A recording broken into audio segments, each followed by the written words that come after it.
जून 2024 में कौन सा देश अंतर्राष्ट्रीय सौर गठबंधन ISA का 100वां पूर्ण सदस्य बनेगा?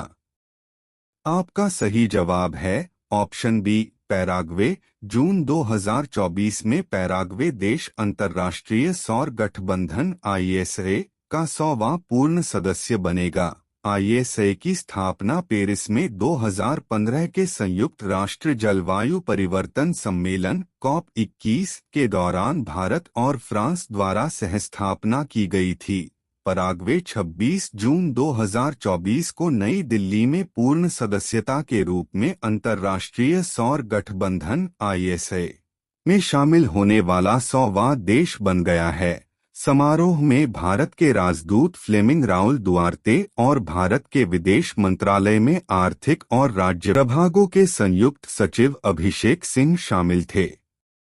अंतर्राष्ट्रीय सौर गठबंधन ISA क्या है? ISA की स्थापना भारत और फ्रांस द्वारा पेरिस में 2015 संयुक्त राष्ट्र जलवायु परिवर्तन सम्मेलन COP21 के दौरान की गई थी। ISA का लक्ष्य दुनिया भर में सौर ऊर्जा की समृद्धि को बढ़ावा देना, ऊर्जा बढ़ाना, ऊर्जा सुरक्षा सुनिश्चित करना और नवीनतम ऊर्जा स्रोतों में परिवर्तन को बढ़ावा देना है। ISA का प्राथमिक लक्ष्य सौर ऊर्जा की तीव्र और बड़े पैमाने पर बहाली के माध्यम से पेरिस जलवायु समझौते के कार्यान्वयन में योगदान देना है। ISA फ्रेमवर्क समझौते पर 119 हस्ताक्षरकर्ता देश हैं, जिनमें से 100 ने पूर्ण सदस्य बनने के लिए अनुसमर्थन प्रक्रिया पूरी कर ली है। मई 2024 में स्पेन 99वें पूर्ण सदस्य के रूप में शामिल हुआ। पेरिस 2024 ओलंपिक के लिए भारतीय पुरुष हॉकी टीम का कप्तान कौन है? आपका सही जवाब है option C Harmanpreet Singh. Paris 2024 Olympic के लिए भारतीय पुरुष हॉकी टीम का कप्तान हरमनप्रीत सिंह है। हॉकी इंडिया ने 26 जुलाई से 11 अगस्त तक होने वाले पेरिस 2024 ओलंपिक के लिए 16 सदस्यीय भारतीय पुरुष हॉकी टीम की घोषणा की। टीम का नेतृत्व हरमनप्रीत सिंह करेंगे, जबकि हार्दिक सिंह उपकप्तान होंगे। अनुभवी गोलकीपर PR श्रीजेश टीम का हिस्सा हैं।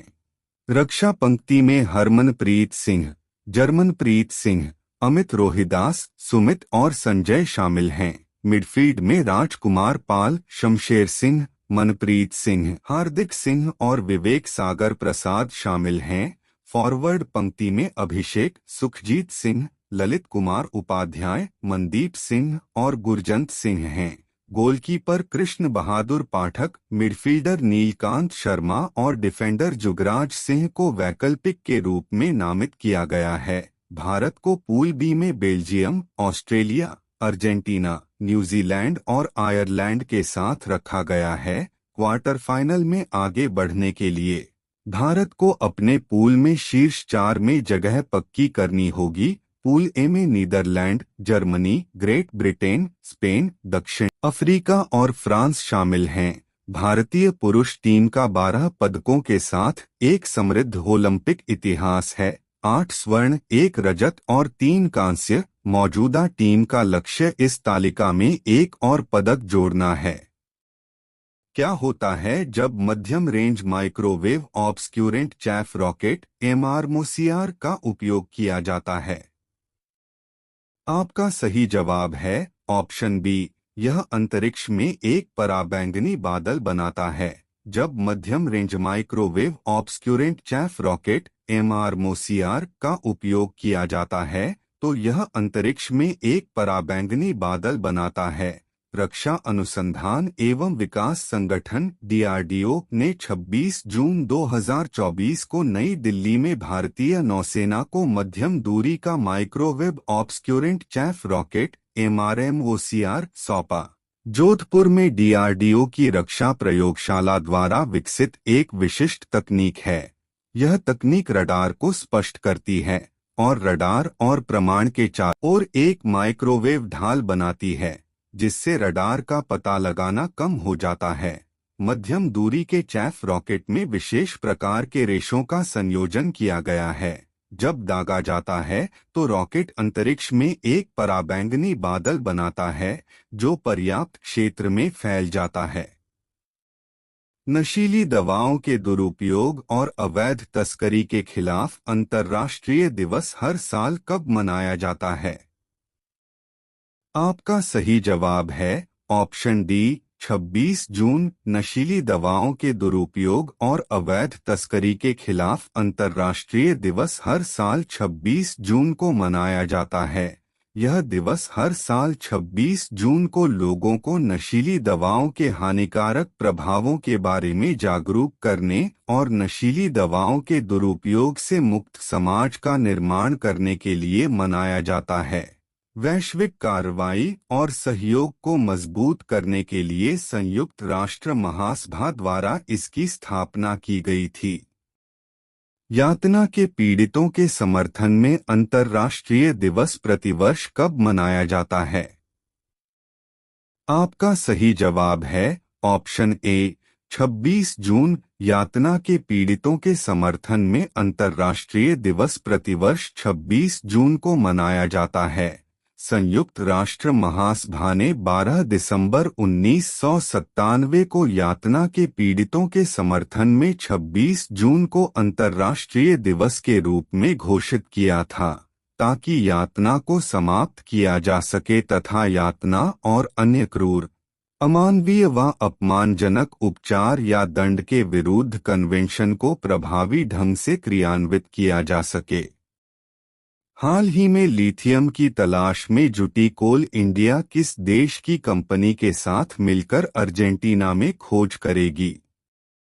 आपका सही जवाब है ऑप्शन सी, अमेरिका। हाल ही में लिथियम की तलाश में जुटी कोल इंडिया अमेरिका देश की कंपनी के साथ मिलकर अर्जेंटीना में खोज करेगी। लिथियम की तलाश में जुटी कोल इंडिया अमेरिकी कंपनी के साथ मिलकर करेगी अर्जेंटीना में खोज। राज्य द्वारा संचालित coal India limited open new tap battery सामग्री की आपूर्ति को सुरक्षित करने के लिए एक अमेरिकी कंपनी के साथ अर्जेंटीना में लिथियम ब्लॉक की खोज कर रहा है।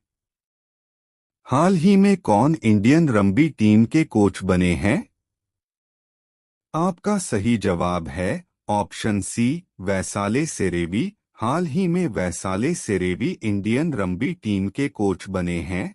भारतीय रग्बी फुटबॉल संघ, जिसे रग्बी इंडिया के नाम से भी जाना जाता है, ने विश्व रग्बी हॉल ऑफ फेमर वैसाले सेरेवी को तत्काल प्रभाव से राष्ट्रीय पुरुष और महिला 7S टीमों का नया मुख्य कोच नियुक्त किया है। भारतीय रग्बी फुटबॉल संघ के अध्यक्ष राहुल बोस ने एक आधिकारिक बयान में कहा, रग्बी इंडिया में हम सभी के लिए मुख्य प्रेरणा कल की तुलना में आज बेहतर प्रदर्शन करना है।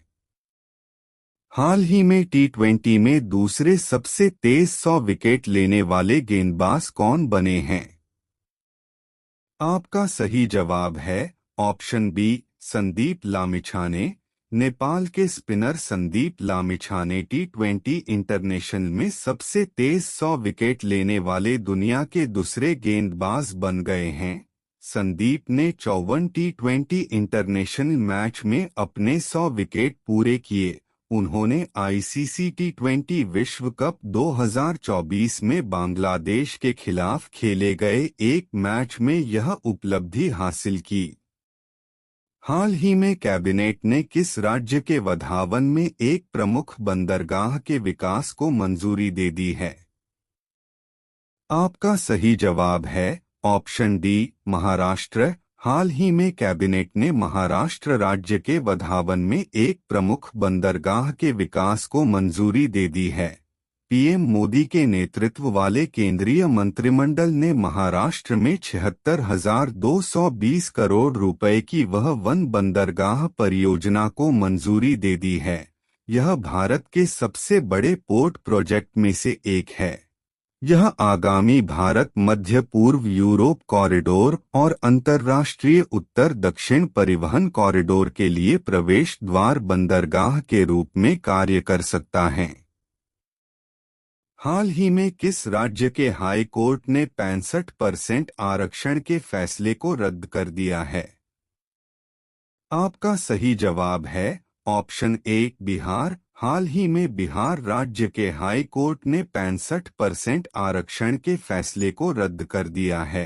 हाल ही में बिहार में आरक्षण का दायरा बढ़ाए जाने के राज्य सरकार के फैसले को हाई कोर्ट से झटका लगा है। आरक्षण का दायरा 50% से बढ़ाकर 65% किए जाने के राज्य सरकार के फैसले को हाई कोर्ट ने रद्द कर दिया है। पटना हाई कोर्ट के चीफ जस्टिस की बेंच ने राज्य सरकार द्वारा शिक्षण संस्थानों व सरकारी नौकरियों में एससी, एसटी, ईबीसी व अन्य पिछड़े वर्गों को 65% आरक्षण देने को चुनौती देने वाली याचिकाओं पर सुनवाई करते हुए यह फैसला सुनाया।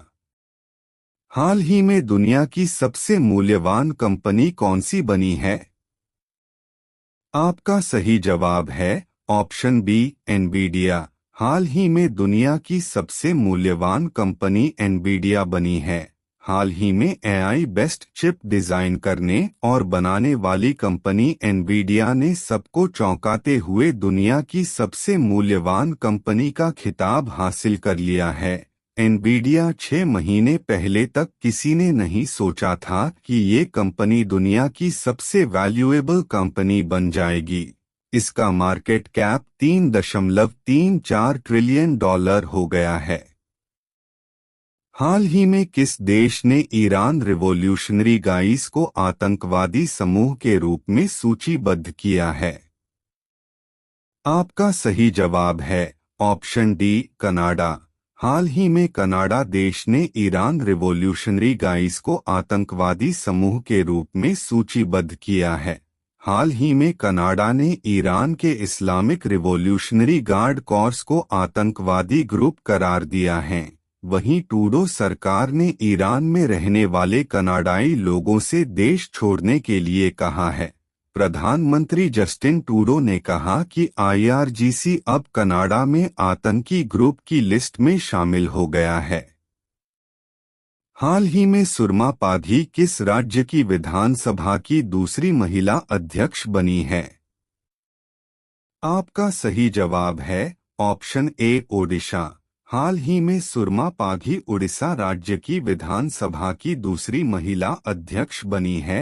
भारतीय जनता पार्टी की वरिष्ठ नेता सुरमा पाधी को ओडिशा विधानसभा का निर्विरोध अध्यक्ष चुन लिया गया। नयागढ़ जिले के रानपुर विधानसभा क्षेत्र से 2 बार विधायक रही पाधी इस पद के लिए एकमात्र उम्मीदवार थीं। मैदान में कोई अन्य उम्मीदवार नहीं था, इसलिए वह निर्विरोध चुनी गई।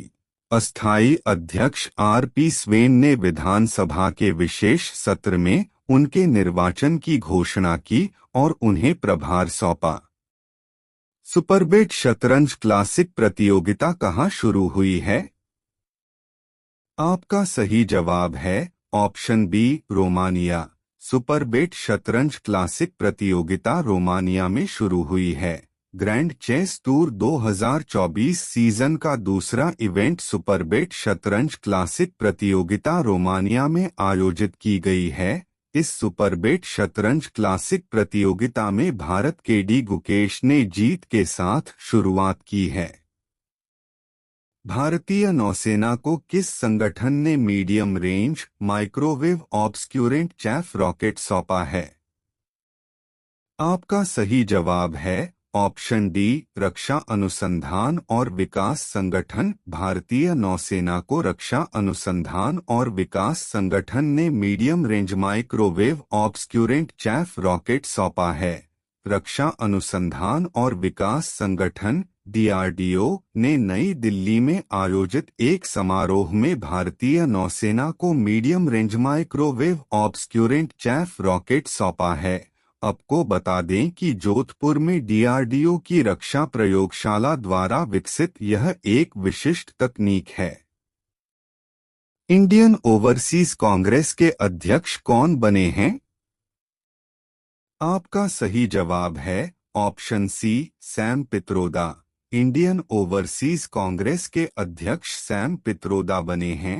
सैम पित्रोदा को एक बार फिर इंडियन ओवरसीज कांग्रेस का अध्यक्ष नियुक्त किया गया है।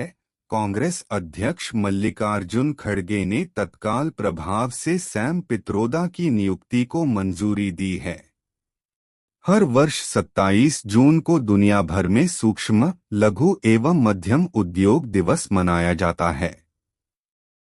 आईसीसी 20 क्रिकेट पुरुष विश्व कप के पहले सेमीफाइनल मैच में साउथ अफ्रीका ने अफगानिस्तान को 9 विकेट से हराया है। नवीनतम BWF para badminton world ranking में भारत के पैरा बैडमिंटन खिलाड़ी सुहास एल यथिराज दुनिया के नंबर 1 खिलाड़ी बन गए हैं। नीदरलैंड के प्रधानमंत्री मार्क रूट दुनिया के सबसे बड़े सैन्य संगठन नाटो के सेक्रेटरी जनरल होंगे। वायु गुणवत्ता प्रबंधन आयोग ने राष्ट्रीय राजधानी क्षेत्र दिल्ली और आसपास के क्षेत्रों में 4 करोड़ 50 लाख वृक्षारोपण का उच्च लक्ष्य निर्धारित किया है। स्मृति मंधाना वनडे में लगातार शतक लगाने वाली पहली भारतीय महिला क्रिकेटर बनी हैं। सरकार ने SBMU 2.0 के तहत सफाई अपनाओ बीमारी भगाओ पहल शुरू की। मध्य प्रदेश सरकार ने राज्य के सभी जिलों में एक प्रधानमंत्री उत्कृष्टता महाविद्यालय की स्थापना को मंजूरी दी है। भारत ओलंपिक अनुसंधान एवं शिक्षा केंद्र बीकोर का उद्घाटन किया गया। भारत का विदेशी ऋण मार्च 2024 के अंत में $663.8 बिलियन था।